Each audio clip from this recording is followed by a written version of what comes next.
Good evening. Welcome to Geeky Discoveries. I am your host, Willow Schuyler, and tonight we're going to be talking about urban legends. Some may be true, some may be made up, but either way, we're going to have a creepy good time. But first, I have a message for all of you in just a moment.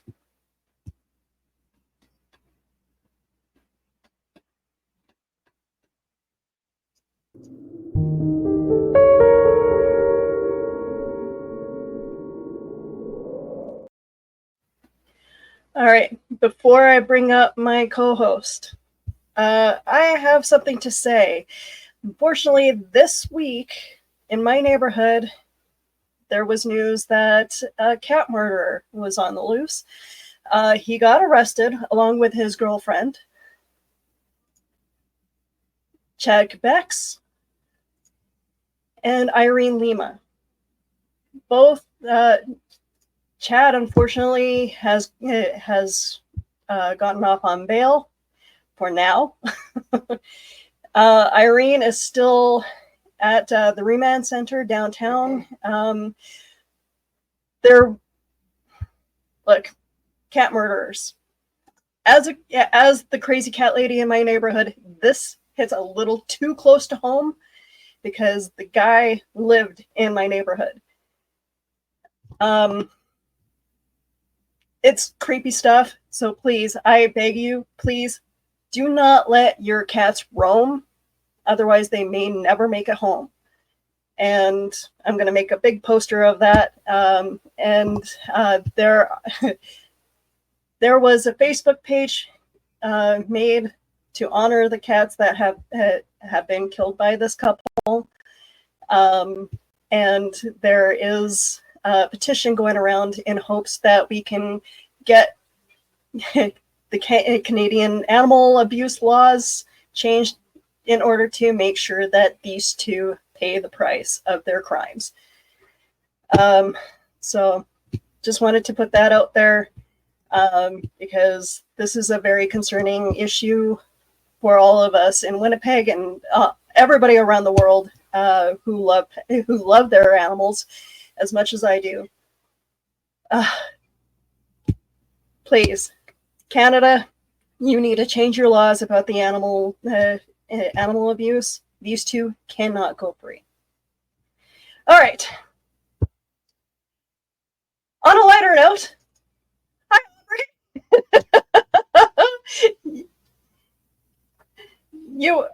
yes, hi. How are you doing? Oh, I am not hearing you.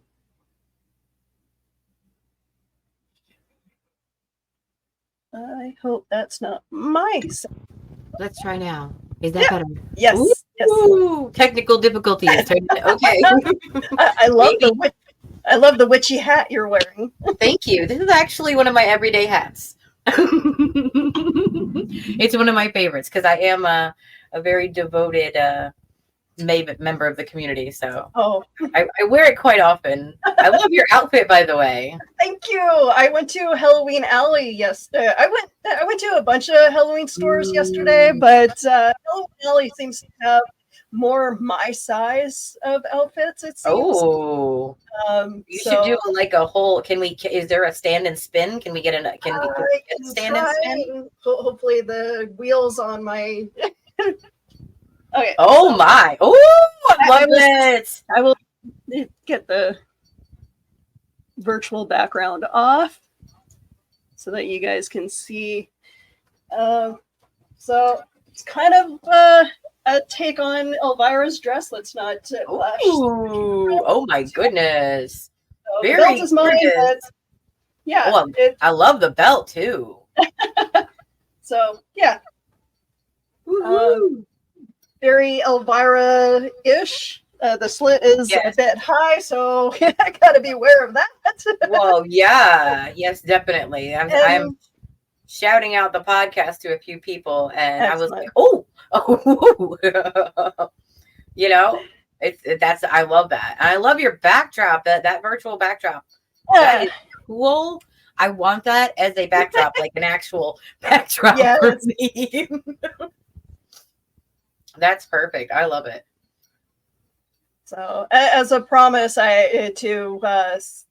to my neighbors and to all of Winnipeg, I needed to talk about that story. And, so I apologize for bringing down the mood, but no.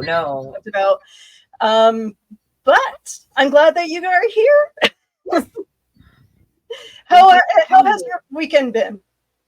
Well, I did face painting at our event, and it went great. It's the biggest it's ever been. The most amount of people, the biggest show. There was 3 vendors doing painting, so it wasn't just me. So I didn't feel like I was drowning and all at the same time not being able to see everybody in my line. So that was fabulous. And they were able to pay my flat fee because they have so much support now. So I am very... I'm very happy for and thankful for our community, our little town of Columbia, Tennessee. And because we're going to be talking about some things, I've got some Tennessee stories to tell. And that's why my backdrop is not too dark and too spooky, because sometimes in Tennessee it's green and blue outside. So this is just it. And I got my etched jug back here because, shine is a thing. Moonshine. It's okay, let's go to the comments first before we go into because otherwise we might not get to the comments until later, and there's going to be a lot of comments tonight. So Carl Woodsman, as always, lurks in the shadows of the comments. Good evening, everyone. Hi, Donna, Carleen. Good evening, Dan Hollyfield. And I saw Blade Thesis. Hello. Oh, he's not saying hi to us, but hi, evening, Carl and Donna and Dan. Hi, Blade. And yeah, he says hi. Carl says hi to Aubrey. I totally agree, Carl, that these people need to be locked up. I totally agree with you on that. I'm really hoping that when court is back in session, I'll make sure that you guys are able to sign your names on the petition that is going around. I'll try to find the link and post it in the chat in a moment. I'm hoping for strict justice on this one. Fur babies need to be protected. Yes. Eli says, climbs out of the Necromonicon after misreading a page. Ow, ow, ow. Hey, guys. We may need to know that page later. Blade, I'm just bugging you. Don't worry. My apologies. Good evening, ladies. It's okay. I know. You guys, you love us. And Darren, I walked in precisely right when Aubrey's comments about lurkers hiding in the comments. So, Byron Lore. I hope I'm saying that right. There. Yes. Yeah, okay. One of the many amazing talents that Johnny introduced me to at the Kentucky conference that we went to, where we were live. All right. So, you living in Tennessee, you guys got some pretty interesting monsters living in your neck of the woods. Tell me about the Bell Witch. Ooh. Okay. So, I have to admit that because of doing this tonight, I had to look up some research that I've never looked up before. And I sent you those pictures because it's quite chilling because, a lot of people talk about, there are some other stories, but the Bell Witch herself started as a harasser of a family. Oh. She was responsible during the time of the frontier wilderness times for causing strange occurrences at the Bell's family farm. So the Bell Witch is named after the family that she harassed. Oh, interesting. Yes. So we think the Bell Witch, we think that might be related to her name. No, it's the family who called her out. When John Bell came across a dog-like creature, he fired his gun at the animal, but it quickly vanished. Now that right there is actually Dean, and we'll talk about him later. He works for the family, but that's the image of the dog. Okay. And soon after the incident, strange disturbances inside the family's home began to, and you've got a picture of the family's home. Yeah. There you go. So that is quite a big home for the frontier times. But that is supposed to be an authentication, an authentic representation. And these pictures, by the way, are from the Tennessee Museum. So the Tennessee State Museum provided this information. And so this dog-like creature got shot by John Bell, but disappeared, vanished from thin air.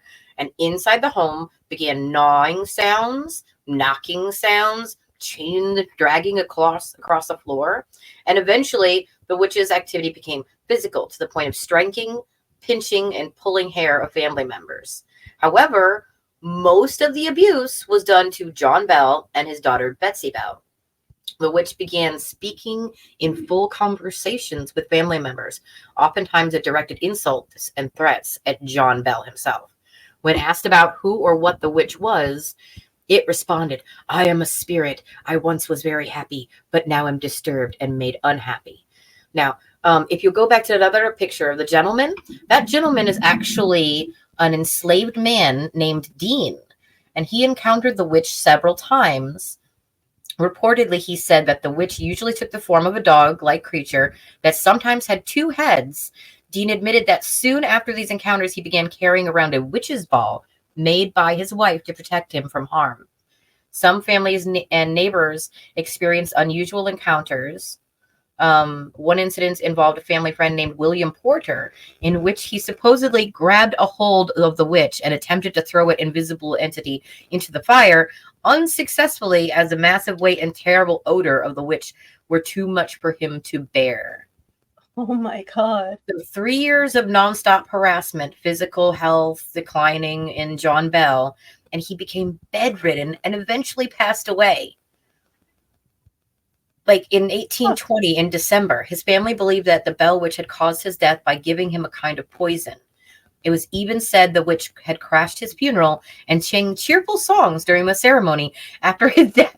The constant hauntings and abuse lessened and then eventually stopped altogether, mysteriously as they began. Wow. That's crazy. So Tennessee State Museum says if you want to know more, they'll give you more information, but that's a tidbit right there. Oh, that is a good question, Eli. What happened to your stars feature? I will have to investigate that. But if you, I'm wondering what page you're on. Okay, you must be on the, I will definitely investigate that because I think the Scholar production page for Facebook had that. I'm not sure if that is available on my Geeky Discovery page just yet, but I'll definitely. Eli says, I'm going to streamline what I've got because I've brought them up before. Underground tunnel system in Gallatin that leads to Nashville and Lebanon. Yep. Haunted square occupied by a ghost of well-known lawyer, cholera victims and hanging victims at the hands of a corrupt Union general. Rumors of satanic temple in said tunnel system. Satanists, I'm so sorry if I'm reading this wrong. Satanists hiding in the hills of Cottontown and goblins called Tommyknockers. And we've touched on the Tommyknockers before on the show that preceded this. and also we have a Wampus cat, a haunted Pine Haven school, a white screamer, and a bloody meat rain. Bloody meat. Okay, with all these like entities, like how are you guys still able to live in this place and not be so afraid to go outside at night? Okay, well, this one I need to read because bloody meat rain. Come on, guys. Okay, that sounds really weird, right? A story about a rain of blood and meat that fell in Lebanon, Tennessee in 1841. Scientists believe that a decaying animal was swept into a tornado, and a heavy wind just rushed it onto that area in Lebanon, Tennessee. Flying dead meat. I mean, I can't remember where it was, and I have a feeling that my husband might shout it out. There was a beached whale in the 70s that got blown up. I think that was in California, though, but they decided to to get rid of it by blowing it up. Oh my God. Well, that would cause raining blood meat. Yeah, that would do that. Don't explode dead animals, please. No. Anywhere near living people, close by living people, just leave the dead things alone. It will rot naturally and then go away all by itself. But I mean, like, okay, so farm animals, like people have found dead farm animals and mysteriously claimed that it was like the chupacabra or like skinwalkers. Yeah, Wampus cat. That one, okay? Wampus cat, a half dog, half cat creature that can walk on 4 legs or erect and is said to be seen running through the Appalachian Mountains.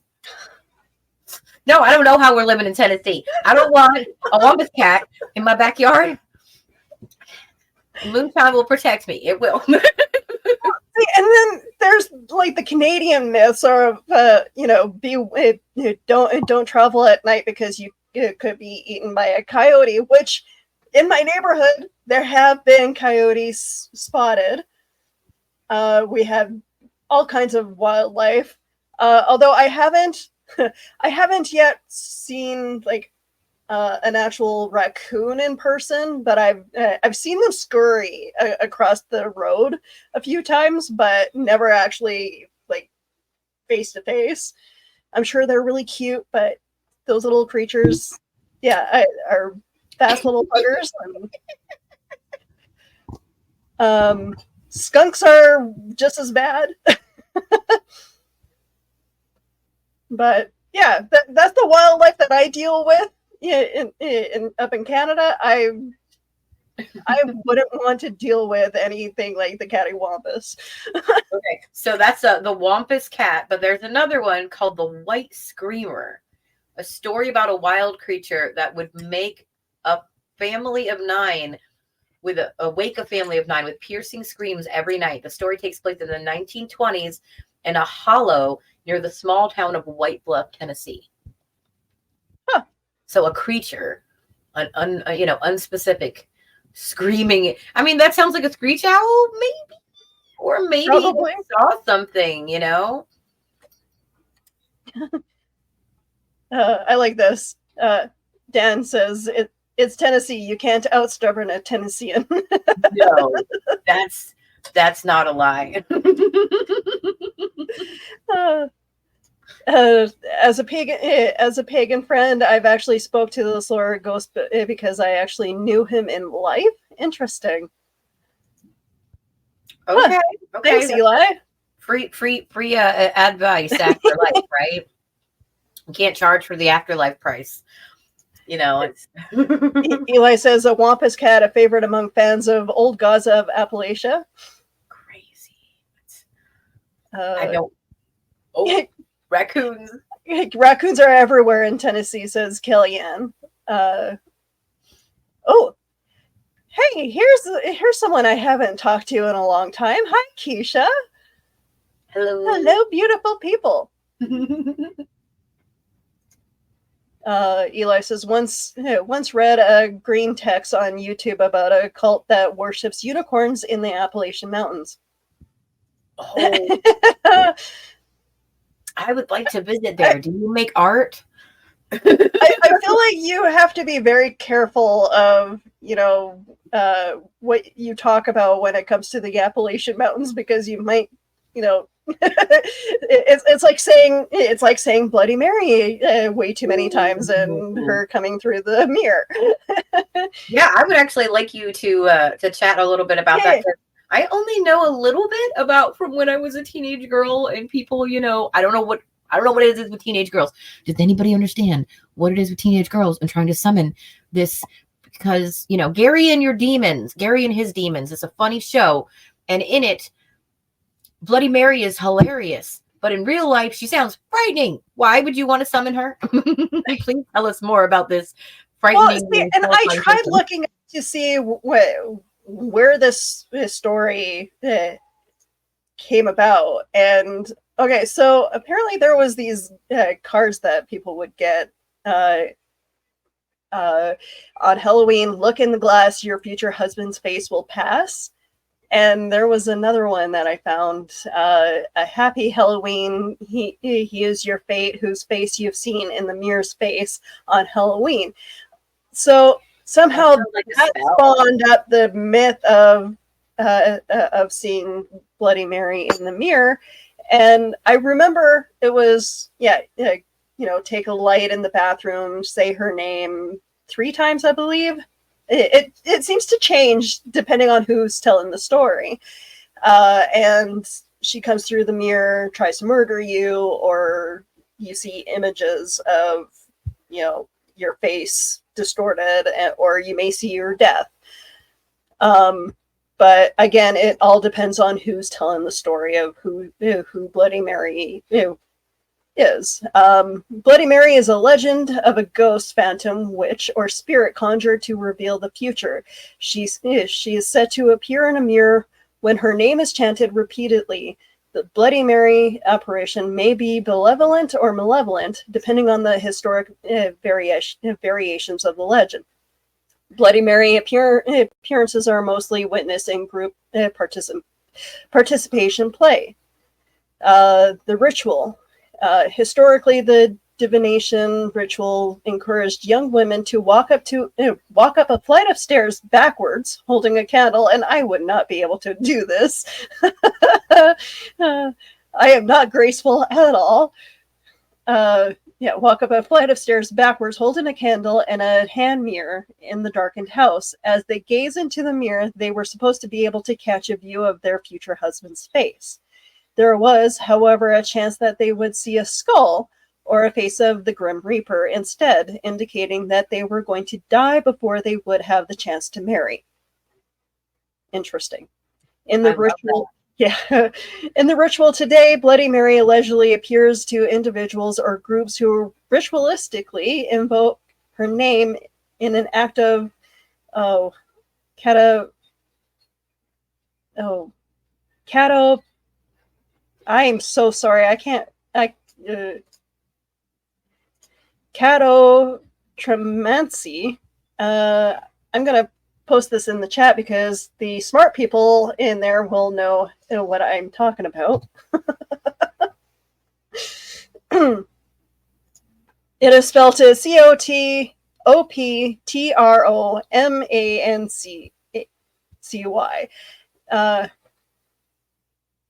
I'm not sure if I'm supposed to pronounce that P.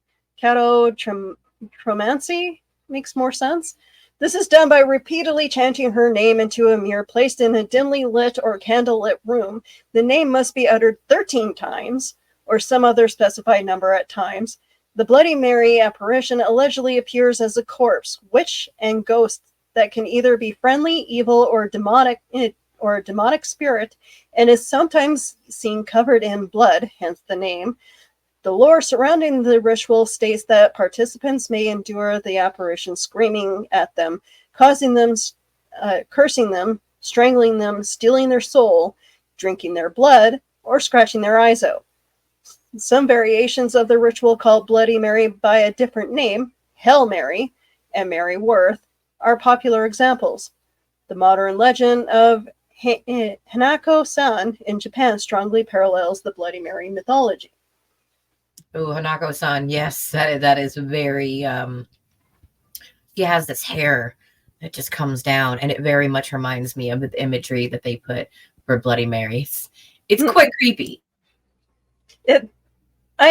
See, and this is the weird thing. Like we have myths all over the world that seems to parallel a lot of the creatures that we see in uh, our own country, and or there's myths of, and having that parallel of Hineko-san and Bloody Mary is interesting. How the two can be commingled. I don't know. That's, and I know that in Europe they have their own Bloody Mary myth as well.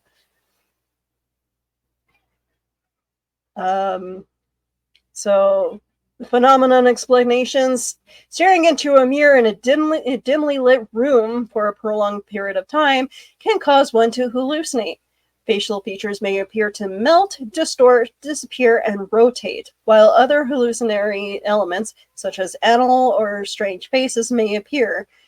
Giovanni Caputo of the University of Urbino writes that this phenomenon, which he calls the strange face illusion, is believed to be a consequence of a dissociative identity effect, which causes the brain's facial recognition system to misfire in a currently unidentified way. Other possible explanations for the phenomenon include illusions attributed at least partially to the perceptual effects of Troxler's fading, and possibly apophenia, or even self-hypnosis. Interesting. But yeah, there has been speculation that the Bloody Mary came from the story of a woman that would kill slaves. The Underground Rail. She would capture slaves trying to escape through the Underground Railroad. There is on me. I've never heard that one, so that's cool. There is also the myth of her being Queen Mary. Oh. It varies depending on who's telling the story, and whether or not there is something attached to the myth is another question. I don't know that it's all speculative. Mm-hmm. And whether or not, has anybody actually tried doing the Bloody Mary thing and not chickened out and did the whole thing? Because no. I took off the moment that any of the girls in my school were trying to do it. Guys, I don't remember if I actually did it or not. I remember me and my friend, just the two of us, were going to. I can't actually remember if we did it or not. It's just, it was before I was 17, so it was like, oh, maybe we didn't. But I remember everybody daring everybody. I remember starting at 13 years old, everybody daring each other. And I don't know if it was Halloween or if I was at a friend's house and she just happened to, I think she wanted to do the Ouija board. And I was like, well, if we're going to do that, we should go in and do all out. Right. So I don't know. Maybe we did that. I'm going to have to touch base with her, see if I can find out if she remembers if we actually did that or not. I appreciate you guys getting back to me on the how to pronounce it. Catoptromancy. Thank you, Carl and Donna. It is the practice of using a mirror or crystal for divination. It can also be referred to as captromancy, or my pronunciations, I apologize, guys, is terrible. Captromancy. Or enoptromacy. Again, No, those are words. no. Those Words are hard. English is hard. Hallucinations include, but not limited to, ripping your face off chunk by chunk, a la Poltergeist. Thank you, Eli. Oh my gosh. Oh, you know what? Speaking of like creepy ghosts from when we were younger, another one that came about when I was searching Tennessee history is the most unnerving, according to this person, the most unnerving urban legend in Tennessee sits about 3 hours away in Jamestown, where the ghost of a young boy is said to haunt the bathroom of an old abandoned school. That's the Pine Haven School. According to the legend, a group of bullies cornered a boy in the school, shoved him into a mirror, which shattered. So mirrors again, killed him. The group, not wanting to be caught, buried the boy's body under the floorboards, and he has reportedly remained there ever since. While the story itself is enough to give you nightmares about the school, the next part of the legend is sure to haunt your waking hours. It is said that if you look into the mirror in the school, you can see the boy's reflection. Interesting. So more about those mirrors. Those are some weak floorboards that they managed to dig up and move. I mean, yeah, it's a telltale heart, like, is it under the floorboard? Is he there? Or do you just feel like you feel guilty, Now I'm curious, is this was it like dirt floor that they managed to bury him under? Or please tell me it's not like the bathroom was on the second floor and right. it's under the trusses. That sounds awful, but that's all they've got on that one. If anybody else has any info on the Pine Haven School, it's just all that it says Jamestown. It didn't give me a year though. These details are important. It's like the ghost at the Fort Garry Hotel here in Winnipeg. It's like the stories they just chose the most common names. Kate is apparently the ghost name. Oh. And I've told the story before. She apparently killed herself after finding out that her husband, that they had just gotten married. Her husband left the hotel to get her some medication. This was late 1800s, early 1900s. And he apparently was struck by a horse and buggy on his way back to the hotel. And she found out that her husband had died. She ended up committing suicide in room 202. Now, the names apparently are Kate and Michael, but there's no last name. Oh, no way to verify whether or not this couple actually stayed at the Fort Garry Hotel, and this whether or not the story of a woman committing suicide is real. Mm-hmm. Yeah, it's good to know. We need to find out the details. Yeah, I feel like that's important. Again, it's an urban myth that has been passed along. Details of the story of how she actually died has changed several times, because some people love the story of the bride not committing suicide, but being murdered by her father in the stairway before the wedding. Whoa. So, yeah. That's quite a difference in the story. Yeah, but apparently this ghost haunts the stairway and room 202. So I'm just like, well, what's the real story? Yeah. You can't just haunt two different places at once. I mean, maybe it's manifesting in more than one place, but probably not. Usually it's in a central location. I did find some more modern ones.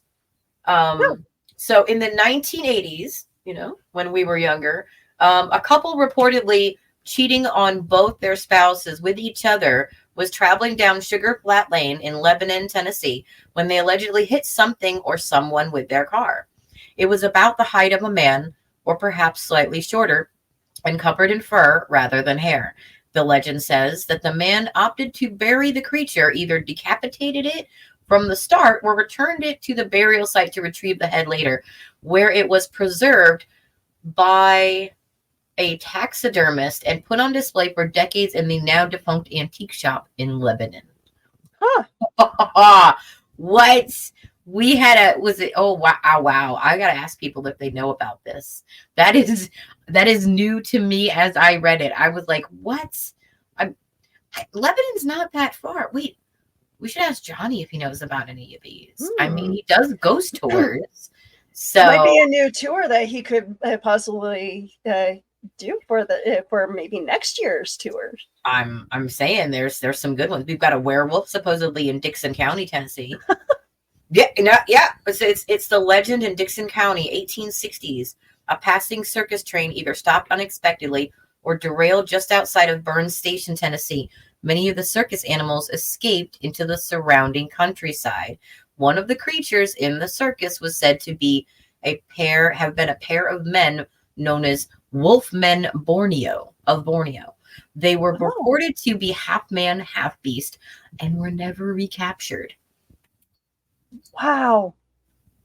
So if they were animal and not man, then there's a wild creature.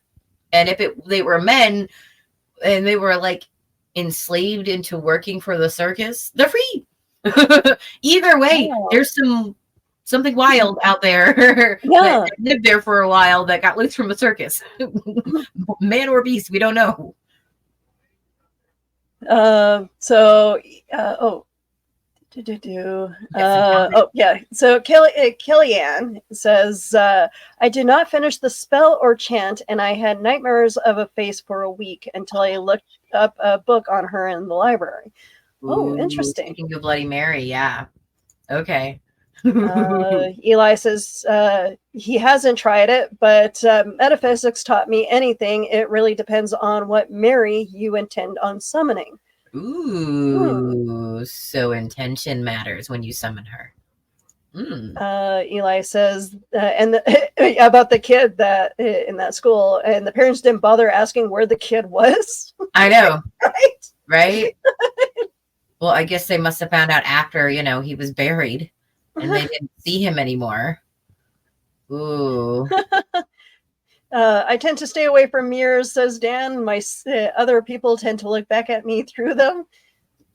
Ooh, yes, we don't. Yeah, I can understand that. Some old guy stares back at me in the mirror, says Carl.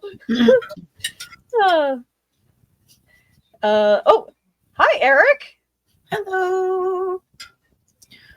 No, I have to say, I've never thought the mirror would do what it does, but as a person of a spiritual nature, I have never been comfortable with trying the mirror as a form of connection. I prefer cards, tea, palms, dice, bones, stones. Yeah, but the mirror and the ball, it's pretty to look at, but the thought of something communicating through it is a little more spooky. I don't know why. See, and I think we should all bring back the Victorian era where they put shrouds on the mirrors when a family member passes away, because it's mirrors are kind of like windows to the afterlife. Like it's supposed to be kind of portal-like, yeah. So that I've always been fascinated with Victorian era mannerisms and what they do, and I have like just in my main floor here, I have like 3 different mirrors that I'm like, I should probably cover that. Or put something else there. It's always good to have a candle reflected in the mirror, and they used to say that kept evil spirits away, but the truth is that it keeps light reflected throughout the room, which helped encourage people to keep the rooms better lit. It's keep the darkness away, you keep the evil away kind of theory. Also, by the way, it helps fight seasonal depression when you don't live in constant darkness. So encouraging people to keep the evil spirits away by lighting candles was just, it helps either way. I mean, you dotting all your I's, crossing all your T's kind of thing. Don't be afraid to use the broom at the door too, because it cleans and could wipe away the dirty spirits or the non-ones, just the evil ones, whatever. I like Carl's theory. There has always seemed to be a moral to these legends. Maybe Mary used to keep girls from vanity. Ooh. Yeah. Ooh, that might go way, way back there. I think Carl might have a little finger on that, because when mirrors came out, there was still the stigma, like there is with everything when it comes out and it's new. Oh, yeah. Oh, they have a mirror. Like when the TV came out, they have a TV. Oh my goodness. And they have, a flat screen now with unlimited 5G and Wi-Fi.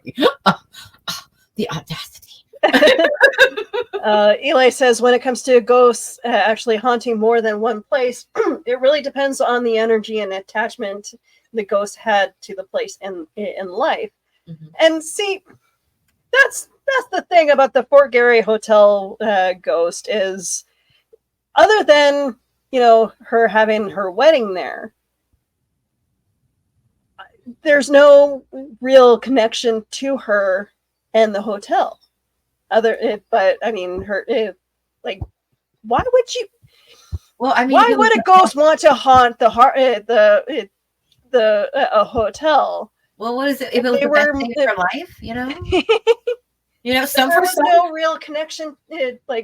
For some women, that's the best day of their life. So maybe that was the most impactful last memory, and she imprinted herself. Maybe, yeah. She. I mean, okay. So a lot of the ghost stories it's always a horrific end. A murder or suicide, and it's always a lot of these stories of ghosts are women searching for either their lost husbands at or sea, mourning their children, and or some kind of displacement, like the highway ghosts, which I definitely want to touch on in a future episode. Yes, there are so many highway ghosts everywhere, and different forms of it. Like, you've got the highwaymen, you've got the mysterious dark woman, you've got the young child, you've got the person with an animal. There's more than it's there's a lot of Tennessee. No, in Tennessee, there's a lot of windy roads and a lot of roads that didn't exist that turned into roads. And you could swear, okay. So just a true story about me. It's not an urban legend, but I will tell you this one thing. So I came in contact once, and I don't know how this is going to look to anybody else. I don't know if I'm telling this story on the internet. Oh my God. Okay. So once when I was very much younger, I heard this awful sound one night when I was walking home alone. And it sounded like the cross between a baby crying and somebody strangling a dog. And I have heard sounds since this day, but never heard this sound. And when I turned around, I don't know how to explain it. I still to this day cannot explain it. I could swear, like, to this day, it sounds so ridiculous when I say it, so I feel a little embarrassed. I saw a dog-like creature with a humanoid face, and I screamed at the top of my lungs. I had 2 lights came on, and I ran. I just ran, and I felt this. I felt like something was chasing me. I really felt that, and I could have sworn that I heard, like, this sound. And then I turn around, I stop, because I'm like, if there's something chasing me, I'm not going to be chased to a corner. You see that all the time. Mm-hmm. So I'm like, I stop, and I turn around, and there's nothing but dust from where I was running. It means, dirt. Yeah. A dirt cloud, like from where I was running with my sneakers. And I don't know. I don't remember how old I was. Maybe I was 13-ish. But I've never gotten this image out of my head. I was wide awake. It came up to me. The only light that I was standing under when I heard this sound and turned around. And it came walking into the light. So it wasn't like it was in the shadows. It wasn't like, I accidentally saw something in the shadows and the shadows were playing tricks on me. It walked into the light. So to this day, I wonder what was wrong with my brain, or if I really did see something terrifying that night. And I have no confirmation of this, but I heard rumors later on that some old lady in the trailer park had her animal had passed away. I don't know if that had anything to do with it, or if it was any time. I don't know if somebody just, with a friend that I confided in was like, oh, there's this thing that would make it spookier. I don't know any of those is true, but I do know that what I saw was something, and it was not, and I don't know what, but yeah. So there you go. So urban legends. There's my urban legend for a small town in Georgia, a tiny little trailer park and BFE that you can barely get to now because I don't think it's a trailer park anymore. Yeah, it was creepy that night, and it was around this time of year too. Wow. Victor, I want to apologize. I'm going to butcher your name. Chaos Tenant. When I was a security guard, I patrolled the night shift at the Governor's Club gated neighborhood in Brentwood, Tennessee. The whole property is haunted, especially the still standing original antebellum mansion. Wow. Ooh. Those mansions, I would love to be a part of any of the touring. Oh, yes. Oh my gosh. I would also, in costume. We kind of have like a Victorian era mansion smack dab in the middle of Winnipeg, actually. Ooh. And it is a very beautiful place. It's called the Dallenbert Museum. Ooh. And it was owned by the son of the first Prime Minister of Canada. Cool. So they give tours? They do tours, and it's a beautiful place. And it is tied with Manitoba history as well. The son of John A. Macdonald, and for the life of me, my brain's not remembering what his name was. He actually was one of the guys that brought the founder of Manitoba. There was a trial of Louis Riel trying him for treason. So, and the guy who owned that property, who owned that house, that built it, he was part of that. Ooh, okay. Oh yeah, there's a messy history of Winnipeg and Manitoba. It's yeah. One of these days, I'll try to bring on an expert that can tell that whole story. But yeah, it's I love Winnipeg and the deep history that we have, but it's also really dark. There's a lot of powerful places that have some dark stories behind them. So other fun myths or urban legends was the Slender Man. Oh, do you remember hearing this? Oh my gosh, my kids were so into the Slender Man. And you know what? I have to say, the videos they showed me, they knew I was a scaredy cat. They knew that I did not like horror stories. And they made me watch some of the videos where you're like, is that edited? Is that edited? It's like the white woman, okay? Skinny black thing walking towards you. But it looks too much like a spider for me. No. I know. This story is interesting, and the stories surrounding it. The Slender Man, the Slender Man is a fictional supernatural character that originated as a creepypasta internet meme created by something awful. Eric Knudsen, also known as Victor Surge, in 2009. He is depicted as a thin, unnaturally tall humanoid with a featureless white head and face, wearing a black suit. So, best way for me to describe this is for those of you who have played the Hitman series.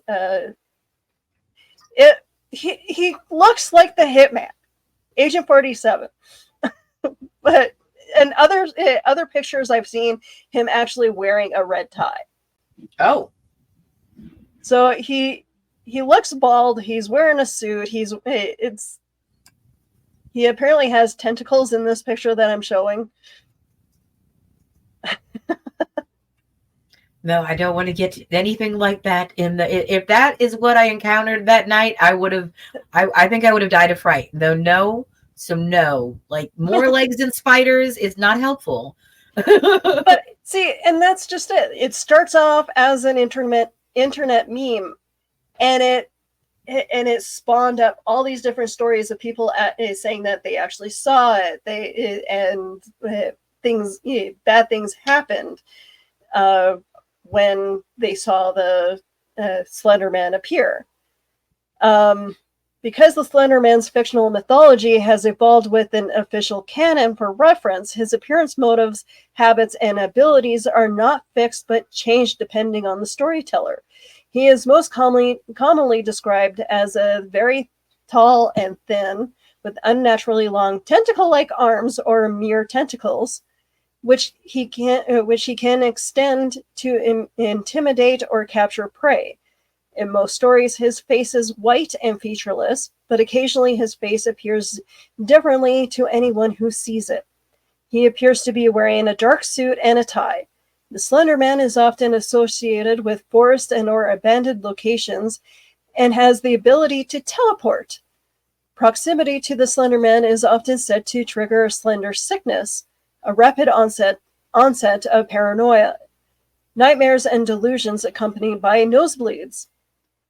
Early stories featured him targeting children or young adults. Some featured young adults driven insane or influenced to act on his behalf. Others include the idea that investigating the Slender Man will draw his attention. The web series Marble Hornets established the idea of proxies who were humans who fell under the Slender Man's influence. Initially depicted as simply violently insane, they came to be portrayed as puppets or the Slender Man. Marble Hornets also introduced the idea that the Slender Man could interfere with video and audio recordings. Maybe that's what messed up our audio at the beginning of the show.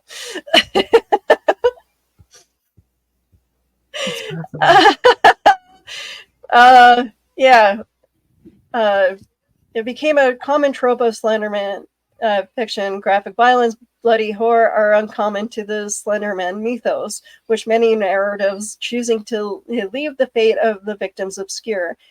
Shiara Chess notes that it is important to note that few of the retellings identify exactly what kind of monster the Slender Man might be, what his specific intentions are. Those points are all remain mysteriously and usefully vague. Yeah. So, again, started off as an internet meme and spawned off a whole life story, according to whoever chooses to write it. Yeah, it's amazing how that happens. But with the ghost stories, it's localized because it's the urban legend. But sometimes it's as though the urban legend, I don't know, it's not always heard of from one area to the next, and then it's there, Yeah. but it's almost the same story. Yeah, and I honestly have no idea how. I can understand now how over the internet a story like Slenderman can be passed around and made to be real. Excuse me, but in like the Victorian era or even before that, several of the ghost stories that we know that we heard of as a kid, like I'm old. I didn't have the internet until 95, 96. How did we know all these ghost stories existed? That's the troubling thing about how ghost stories were passed around from generation to generation. Mm-hmm. Is there's a lot of the ghost stories that we know we were told by family members or from Word of mouth. Yeah. yeah, and a lot of it there's no history behind a lot of these stories. It just happens to be there. I like that through the generations, the idea that maybe some of these could be true has not been totally squashed until the science has come up for things. I mean, urban legends of vampires were qualified by saying that there are a lot of people that deal with blood issues, where they need transfusions, where they can go into almost comatose-like states due to illnesses and come back to life. Yeah, the myth behind Elizabeth Bathory. She, apparently killed virgins and bathed in their blood to keep a very young appearance. Speculation of her being anemic later on. I mean, there is the possibility that they were like, oh, we're going to keep her illness on the down low. Well, that means we got to drain the blood of some younger people, and we're going to do younger people because younger people are healthier in this time period, especially. And we know that they don't have anything. And the more virginal, the less likely they are to have, certain issues that might come up in blood transmitted diseases and things. It was kind of very smart. But you can see how that urban legend can turn from the truth to demonizing an actual real person and turning it into an urban legend from there. Yeah. Eric Tupper says, my grandma's mirror she had in her living room I keep because I believe it lets her have a place to watch my life from the other side. That's really cute.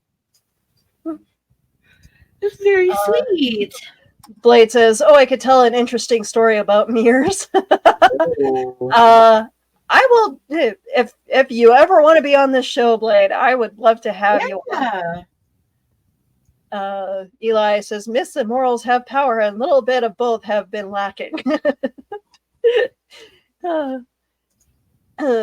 Kellyanne, are you calling me out? Perfect timing for what I was blowing out 11 candles, turning my simmer pot off, and hanging the broom. Perfect. Hey, look, there is power behind a corn broom, okay? My husband told me the story of his grandma taking one of the corn brooms that we have and chasing off Jehovah's Witnesses. Oh, well, yeah. You know what? If it's sturdy, you can chase people and hit them with it at the same time. I have a tiny little broom that I have on my door. It's on my doorknob to sweep away the bad spirits, to discourage them. So, yeah, I've always had that. I think it's a good idea. But the broom mythos has been around for a long, long time. Nothing says it would be frightening to see like a tall German woman chasing someone down with a giant broom, because she's tall. So the taller you are, you don't want a short broom. You'll have to hunch. So you get a big broom, it looks like a bat, and she looks like a linebacker, and she's gonna kick your butt if you don't get. I have a door cover. It's very sassy. And it says, bless your heart, but get your raggedy butt off my porch. And that's what I feel like she's channeling by that imagery, is like, I'm gonna take it, and I'm gonna check. Okay, no, I'm gonna chase you now. This woman is badass. Like, she's a witch. She's a witch. Stop her. Just because he can't get away fast enough. Too late to say sorry there, dude. Eli says the love of that hotel ultimately become her purgatory. Yeah, going back to the organic hotel. I honestly, like, I love the story behind it. Like, I love the whole story behind it. I'm glad that it's, become a big thing for us here in Winnipeg. But I also feel bad because it's like, if this is an actual spirit that is trapped in that hotel, someone needs to go there and release her. Oh yeah. I'm sure somebody staged the place. Sometimes they just don't want to go. Sometimes that's their last vestige of reality, and they're just going to cling to it until they can't cling to it anymore. Yeah.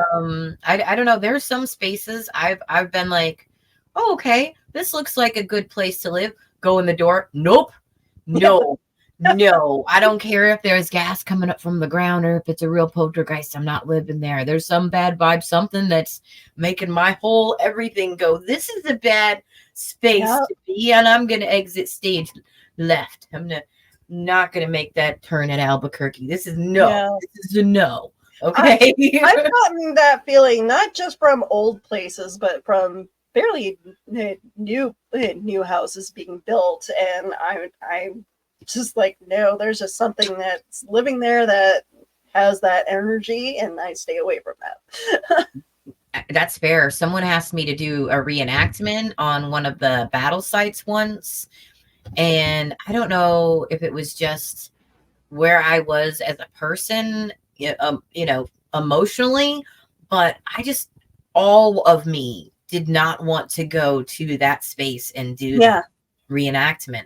And I don't know if it's because maybe the battlefield residue or spiritual connection or whatever, or there's gas under the ground we don't know about. I don't know what it was, but it was just like, I was like, you have fun with that. I love dressing up, and I'm saying no to that. Yeah. And we have places like that. We have an old jail also downtown in my city. And this place, they do tours in May for Doors Open, which free tours. Cool. And they get actors to dress up and act the parts of the people who actually stayed there. Oh, okay. I was lucky enough one year to portray one of the people that was part of the general strike, and who pretty much initiated the general strike for workers to have more rights. That's cool. This woman was freaking badass. So my role was being outside, and I made up a huge speech before everybody goes in, and the woman who did the tour loved it.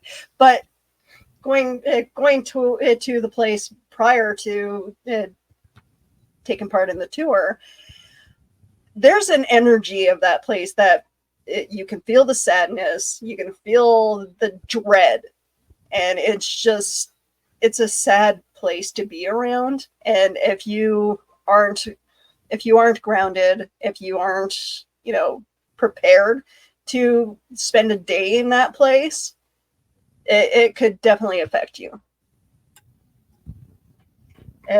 Yeah. Ooh, pardon me. Not a lot of sleep in the last few days. Oh no.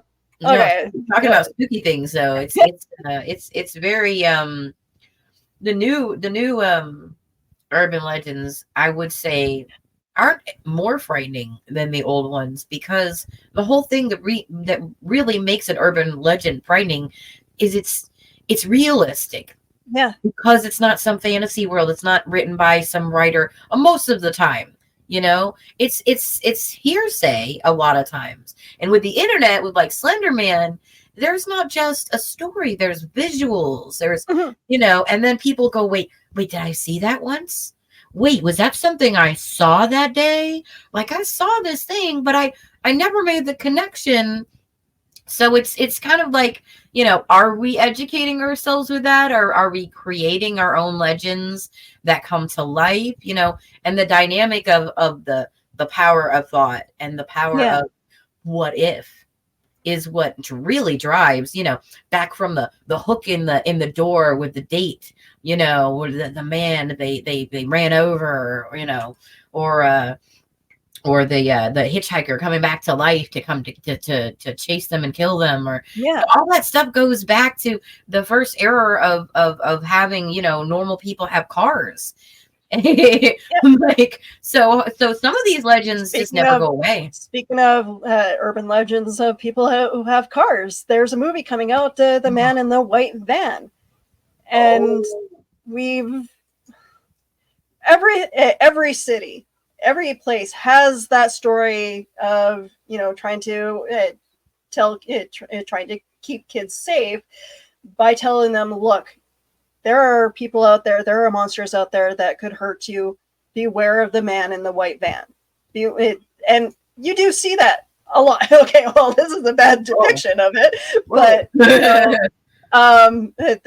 but there is a story behind the free candy van, but which is an actual guy uh, who drove around, and he actually did give free candy out, but it was for special events. And yeah, but there is that mythos of, and every city has a guy driving around in a white van.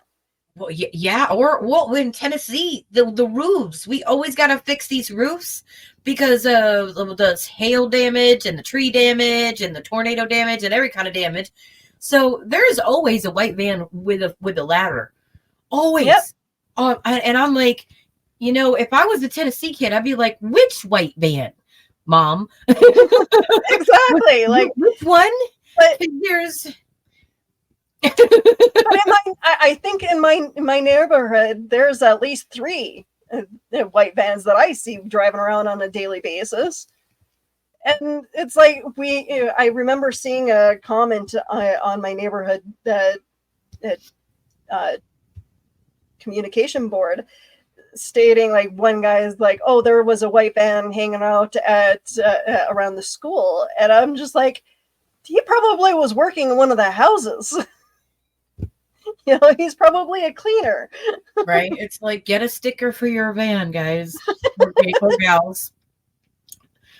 Just make sure you have, like, they make big magnets. Just slap it on the door so nobody's scared of you, please. Carl Witzman, my van and I were nowhere near that corner. You can prove it. You can't prove anything. Carl, get some blue on there. Blue makes you look like a good guy. Okay, put some blue on there. Okay, stop scaring us. Okay. Apparently, we're easily urban legend frightened, and we don't want to see no more. Or the slow moving black car that nobody's driving. Yep. Have you heard those ones yet? That's a newer urban legend. So yeah, so there's been a few times, and I'm gonna look it up and see if there's any actual, like, Reddit or anything like that, because I forgot about this. But if it's on the internet, it's definitely on Reddit. I don't know if it's on the internet, but so back in the 90s, it was a thing to have a black car, and those tinted windows came out, and there was more than one time that I could have sworn I heard stories about, like, black cars, which and it was for a little while they blamed it on gangs. They said that it was, but there were times where, they would have police go up there to the car and shine the light, those big old lights that they had. Nobody's in the car. Oh. So maybe those were urban legends. They were up north, and there were some big gangs up there, and maybe someone just ran real fast and hid under their car. I don't know. But anybody heard of this before? Because this is, I never thought to ask this. This is the first time I am asking anybody else. Have you ever heard of the black car with black windows that rolls slowly down the road, but that ends up being nobody was in the car? You know, it parks and it just comes back, and nobody sees somebody go in and or out of the car. Interesting. I mean, maybe, you know, we got some vampires. Well, and now with today's technology, you can actually get a car that self-driving. Use your phone to drive, and I've seen it. I've seen that at car shows, and yeah, that's creepy. Like I don't know. I don't like the. No, I don't want somebody. There's too many sci-fi. I was a sci-fi nerd. There's too many sci-fi stories with a self-driving car. If we don't even want to talk about that, can we talk about like what was it? What's the name of that spooky car that killed Christine? Is that it? Oh, yes. Like, we want to talk about, you know, spooky vehicle things. Talk about how many urban legends were wrapped around. Is definitely upset, or at the time that he wrote Christine, he was obsessed with demonic vehicles, because that's not the first story he's written about a vehicle coming to life and killing things. Oh yeah, let's talk about the Planet movie. Let's talk about Maximum Overdrive. Okay, I just watched this. You want to talk about urban legends causing you to be terrified of large vehicles? Being mowed down by a semi is a real terror, guys. On these roads, it is a real terror to get decapitated or something. And to see, oh my gosh, there was so much blood splatter in that movie. See, and everybody loves the Christine car. And like it is really hard to find a 58 what was it, Belvedere. Ooh, yeah. Now red and but like one of our friends that we had, he was obsessed with the Christine car, and he made his car into the Christine car, and it was a beautiful car. Yeah. Oh, so cool. Yeah, no, creepy, but cool. but creepy. And, my husband's father, he has a 58 Fury, and people often come up to us and they're like, "Oh, is that a Christine car?" And they're like, "It's not red and white."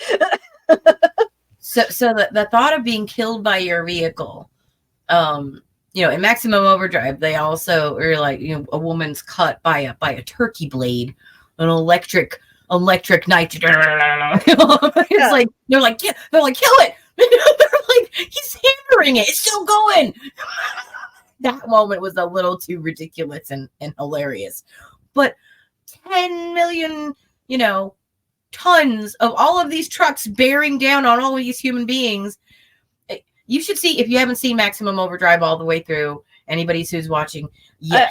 I know I've seen it as a kid. I haven't watched it recently, but I just watched it. And speaking as someone who saw it when I was younger, and Stephen King, I've never met you. I have a buddy who actually looks like Stephen King, and every time he goes to one of my Halloween parties, I tell him, don't wear a costume, just wear your regular clothes, because he does disturbingly look like Stephen King. He could be his stunt double. Oh. No problem. But this gentleman is disturbing as that is. Stephen King is a fuel of the fire of the urban legends a lot, yeah. I would say, in our culture, because his stories, much like the creepypasta for my kids' generation, kind of just the earworm. It kind of just like, you know, worked its way into our psyche. And then the more we thought about those things and the subtleness, there's a thriller kind of aspect to a lot of his stories that, you know, if you're bored easy, you're going to have to, you know, fast forward. But if you can stand the intensity of, oh my gosh, is that about to hit them? like, yes, it's terrifying. And he has got some good ones. And I grew up watching like his movies from the 80s, 70s and 80s, and now it's like it seems like every so often, every few couple of years, like his book will, or a short story of his will become a movie. I remember there was like even TV shows that popped up, like Tommyknockers, like TV series. Tommyknockers may not be the one of his best stuff, but it still spawned up, these really creepy stories that you still hear today. Like you're passing around as if it's fact today.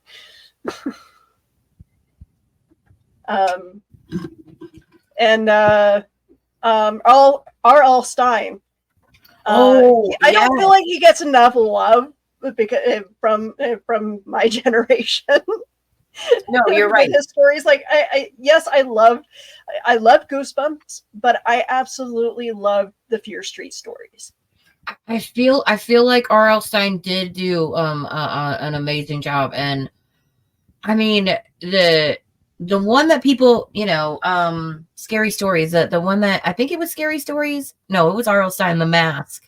Yeah, the Mask, and he did that one right there. Like that one is the one that people mention the most when we talk about it, because the terrifying idea that you cannot stop being something. Yeah. Like that you are stuck that your face will freeze that way. Kind of remember when our, my parents did that. They were like, you'll stay that way. I mean, they didn't say that because they were from up north, but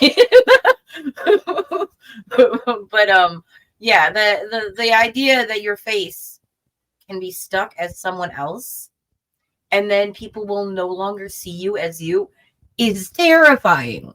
So to tap into that, that creepy valley idea way ahead. And it's only now in the last 10 years that his story, well, okay, so there was like the whole thing in the 90s, early 2000s where Goosebumps became a TV show.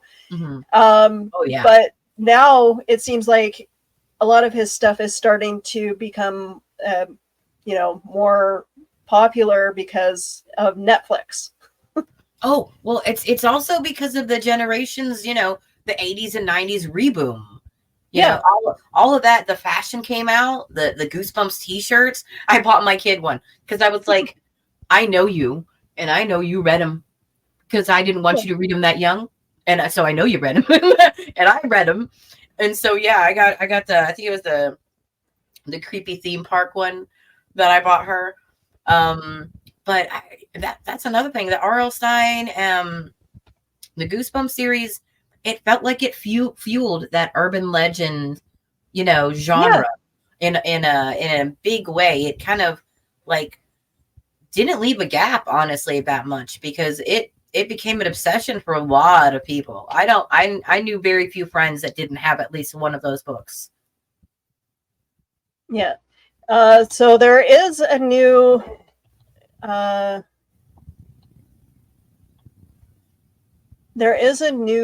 series coming out in January on Hulu and Disney Plus. Ooh. And tell me if you recognize this actor that's on the poster. Sorry. Have to put it up first.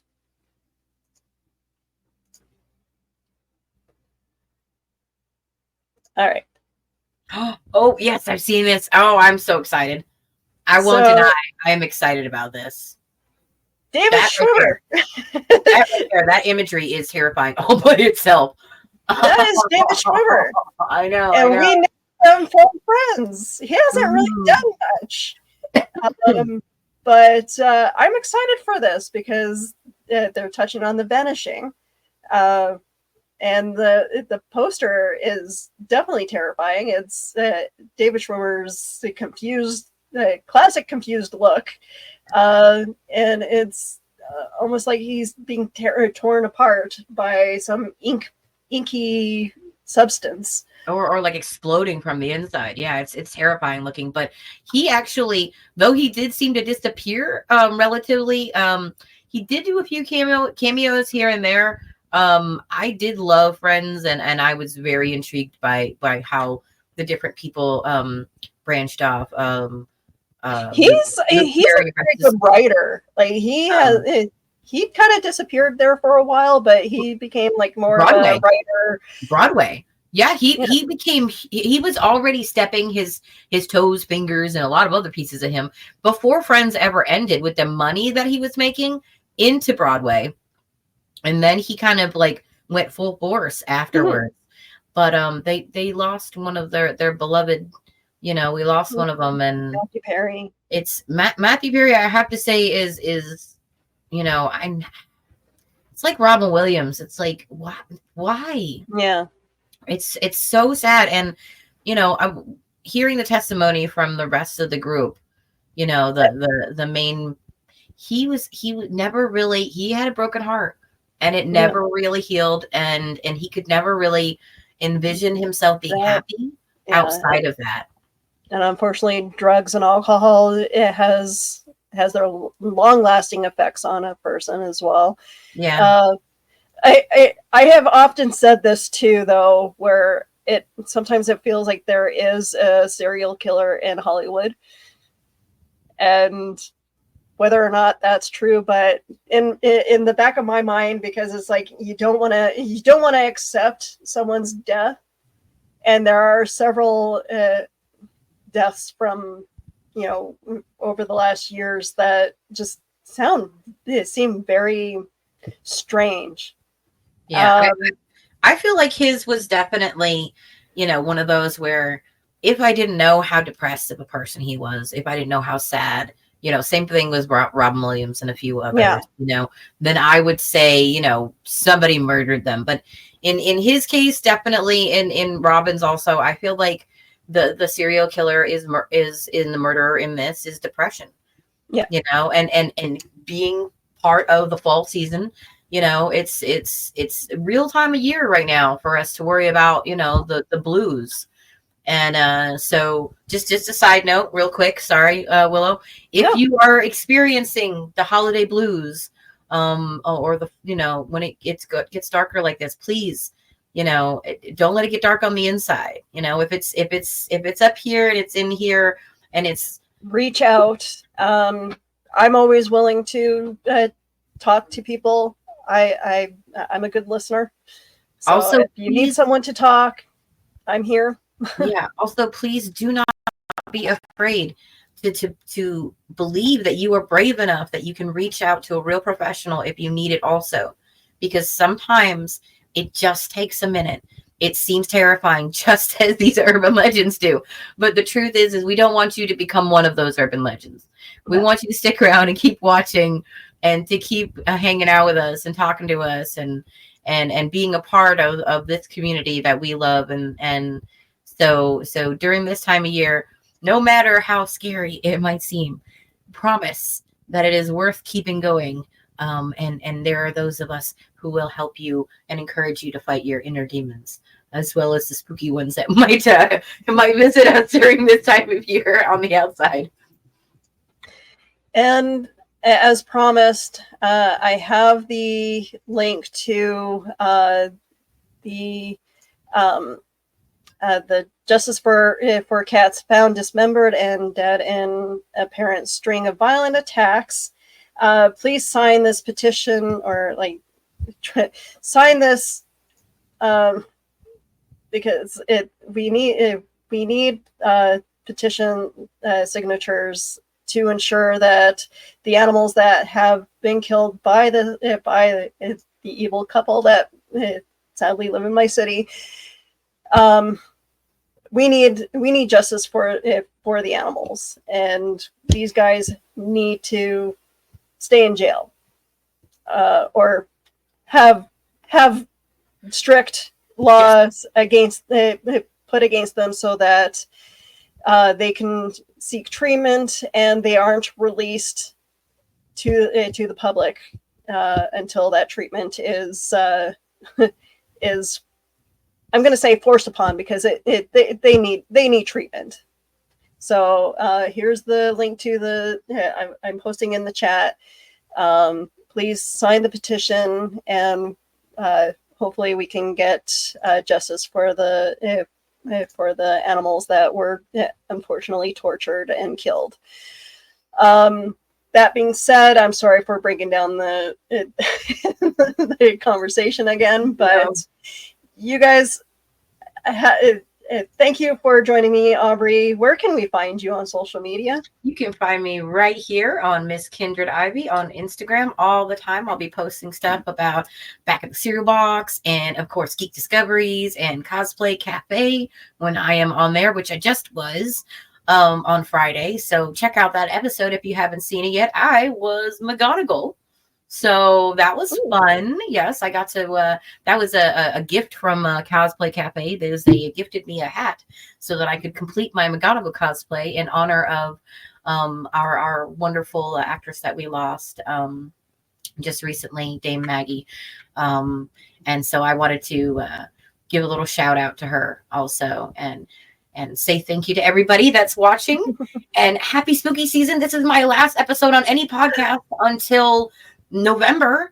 Because I will be doing my party for the last weekend of October, and then on October 31st I will be hopefully face painting for Haunting in the District here in Columbia, Tennessee. So cross your fingers and wish me good luck for the spooky season for that, guys. Excellent. All right, so you guys can find me all over social media. I am the social media socialite. You can find me. I get invited periodically onto other people's shows, so so stay tuned. I'm sure there's going to be shows popping up in the next little while. Halloween's coming up. I have plans of decorating my house, and Comic-Con. Winnipeg Comic-Con is coming up, and we have some of the actors from the from Lord of the Rings coming, and we have a bunch of voice actors. So you guys pay attention. Next weekend is Winnipeg Comic-Con, so you guys will be inundated with videos, and I'm gonna do my best to try to set up a space where I can interview cosplayers and other, maybe a guest. I'll see what I can do, but I can't promise you a guest. Definitely want to interview cosplayers and the creative people that do amazing jobs on their outfits every year. In the meantime, if you liked our show, become a Cereal Box Super Friend at patreon.com/cerealboxpodcast. That is patreon.com/cerealboxpodcast. All right, you guys have a great night. Have a happy Halloween. Stay safe, and please make sure that you do not let your animals roam, or they may not come home. That is important. Protect the fur babies, and happy Halloween. Take care, guys.